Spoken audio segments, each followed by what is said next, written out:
Club లో ఏర్పాటు చేసిన మీడియా సమావేశంలో ధర్మ ప్రచార సంస్థాపన అధ్యక్షుడు సుదర్శన్ మాట్లాడారు.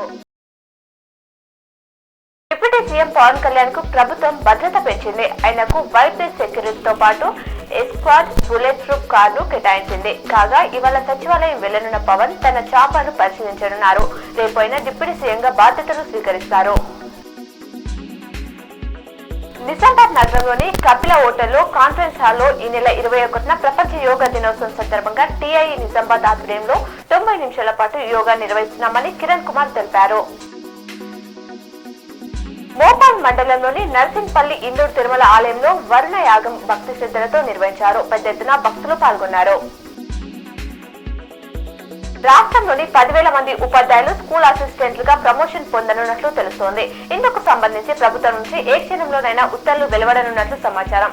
ఈ ఆదేశాలతో భాషా పండితులు, స్కూల్ అసిస్టెంట్, భాషా ఉపాధ్యాయులు, పీఈటీలు, స్కూల్ అసిస్టెంట్, ఫిజికల్ డైరెక్టర్లు కానున్నారు. వీటితో పాటు ఎస్జిటీలు పదోన్నతి పొందే అవకాశం ఉంది. లిక్కర్ స్కామ్ కేసులో అరెస్ట్ అయిన బీఆర్ఎస్ ఎమ్మెల్సీ కవితను తిహార్ జైలు మాజీ మంత్రులు సవితా ఇంద్రారెడ్డి, సత్యవతి రాథోడ్ పరామర్శించారు. ఇవాళ ఉదయం ములాఖాట్ అయిన వారు కవిత యోగక్షేమాలు అడిగి తెలుసుకున్నారు.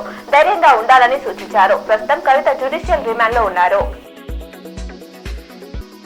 ప్రముఖ పుణ్యక్షేత్రం యాదగిరిగుట్టలో గిరి ప్రదక్షిణ ప్రారంభమైంది. ఇవాళ యాదగిరీశుడి జన్మ నక్షత్రమైన స్వాతి నక్షత్రం సందర్భంగా ప్రభుత్వ విప్ బిర్లా ఆలయ ఈ కార్యక్రమాన్ని ప్రారంభించారు. మొత్తం 2 కిలోమీటర్ల మేర గిరి ప్రదక్షిణ ఉండగా రాష్ట్రంలో ఈ సేవను ప్రారంభించిన తొలి ఆలయంగా యాదగిరిగుట్ట నిలిచింది.